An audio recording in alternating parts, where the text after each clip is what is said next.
अगर बहस हिंदी में होती तो मैं खुद इस केस को लड़ती और जीत भी जाती। ये शब्द किसी हताशा के नहीं, टूटे हुए भरोसे के हैं। ये आवाज एक बेटी की है जिसके साथ हुए अन्याय की कहानी सुनकर देश का सिर शर्म से झुक गया था। सालों की लंबी लड़ाई, धमकियां, परिवार पर हमले, और जब लगा कि इंसाफ मिल गया तो सिस्टम ने एक ऐसा मोड़ ले लिया कि पीड़िता को फिर से सड़कों पर उतरना पड़ा। सवाल यह है कि एक ताकतवर अपराधी के सामने हमारा कानून इतना बेबस क्यों नजर आता है। आज बात करेंगे उन्नाव की उस बेटी की जिसकी इंसाफ की लड़ाई एक बार फिर एक मुश्किल चौराहे पर आकर खड़ी हुई है, और साथ ही आपको ले चलेंगे राजनीति के उस बाजार में जहां नेता मौसम देखकर अपनी वफादारी का सौदा करते हैं। नमस्कार, मैं नाहिद और आप देख रहे हैं एक संदेश। अगर आप हमारे चैनल पर नए हैं तो प्लीज इसे सब्सक्राइब जरूर करें और वीडियो को आखिर तक देखें। दिल्ली का जंतर मंतर ये सिर्फ एक जगह नहीं है, ये नाउम्मीदी में उम्मीद की आखिरी किरण है, और इसी किरण की तलाश में उन्नाव की बेटी एक बार फिर यहाँ खड़ी है। आंखों में बेबसी, आवाज में थरथराहट और दिल में एक ऐसा खौफ जो किसी को भी तोड़ दे सकता है। वजह थी एक कागज का टुकड़ा जिस पर लिखे कुछ शब्दों ने एक बाहुबली बलात्कारी की उम्र कैद की सजा पर ब्रेक लगा दिया था। बीजेपी का पूर्व विधायक कुलदीप सिंह सेंगर, जिसे निचली अदालत ने एक नाबालिग से बलात्कार के जुर्म में जिंदगी की आखिरी सांस तक जेल में रहने की सजा सुनाई थी, उसे दिल्ली की हाईकोर्ट ने जमानत दे दी, और इस एक फैसले ने पीड़िता के हर जख्म को फिर से ताजा कर दिया और कुरेद कर रख दिया सारे जख्म। वो चीख कर पूछती है कि क्या मेरा जीने का अधिकार नहीं है? मेरे पति की नौकरी छीन ली गई, मेरा घर चलाना मुश्किल हो गया है और उस दरिंदे को बाहर आने की इजाजत दी जा रही है। वो कहती है कि अगर उसे इंसाफ नहीं मिला तो लड़कियां घर से निकलने में भी डरेंगी, उनकी पढ़ाई और जिंदगी दोनों तबाह हो जाएगी।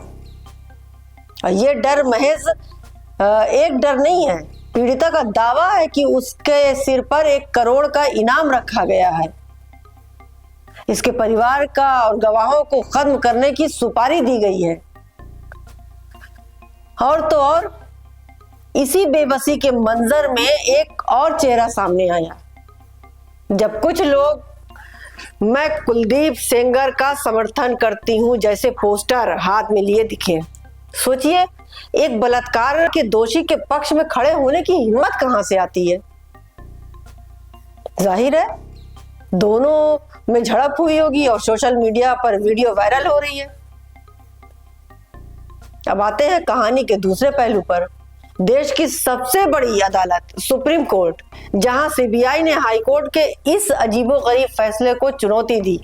चीफ जस्टिस की बेंच में जब सुनवाई शुरू हुई तो बहस का सबसे बड़ा कांटा था एक शब्द, पब्लिक सर्वेंट, यानी लोक सेवक।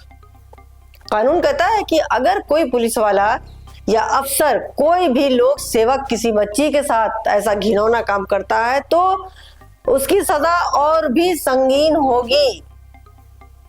गौर करिएगा कि अगर कोई सेवक है, मतलब सरकारी मुलाजिम है, कोई अधिकारी है, और अगर वो किसी नाबालिग के साथ इस तरीके का काम करता है, घिनौना काम करता है, तो उसकी सजा बहुत संगीन होगी, उम्र कैद तक हो सकती है। लेकिन निचली अदालत ने सेंगर को विधायक होने के नाते एक लोक सेवक माना था, लेकिन हाईकोर्ट ने एक कानूनी पेच फंसा दिया। कहा कि पॉक्सो एक्ट में विधायक को सीधे तौर पर लोक सेवक नहीं बताया गया है। इस अदालत पर सीबीआई की तरफ से सॉलिसिटर जनरल तुषार मेहता ने एक ऐसा सवाल उठाया जिसने पूरी बहस का रुख ही मोड़ दिया।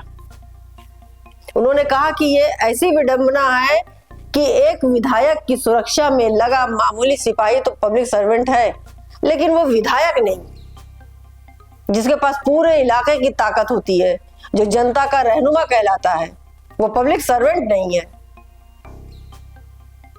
सुप्रीम कोर्ट ने इस तर्क के वजन को समझा।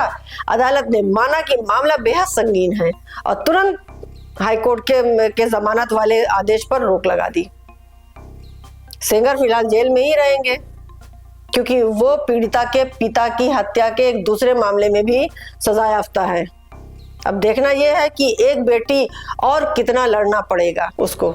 एक तरफ इंसाफ की इस जंग में जिंदगी दांव पर लगी है, तो दूसरी तरफ सियासत की शतरंज पर मोहरे बदले जा रहे हैं। कब यहाँ कौन किसके उसमें गोदी में जाके बैठ जाए नहीं समझ में आता। यहाँ जमीर या विचारधारा नहीं, यहाँ सियासी नफा नुकसान का कैलकुलेटर चलता है।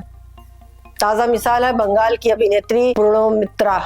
2019 में जब देश में भगवा लहर थी तो मैडम ने भी बीजेपी का झंडा हाथ में थाम लिया था। 2021 में चुनाव भी लड़ा, पर किस्मत ने साथ नहीं दिया। हार के बाद वो राजनीति मन से गायब हो गई, जैसे गधे के सर से सींग। और अब जब बंगाल चुनाव का मौसम फिर करीब आ रहा है, तो फिर अचानक उन्हें ज्ञान प्राप्ति हो गई। उन्होंने पाला बदलकर ममता बनर्जी की टीएमसी ज्वाइन कर ली। और कारण क्या बताया कि बीजेपी में जाना मेरी जिंदगी की सबसे बड़ी भूल थी। वो कहती है कि मैं बीजेपी की सोच से खुद को जोड़ नहीं पा रही थी। वाह, क्या लॉजिक है। और टाइमिंग, लॉजिक के साथ साथ टाइमिंग पर जरूर गौर करिएगा।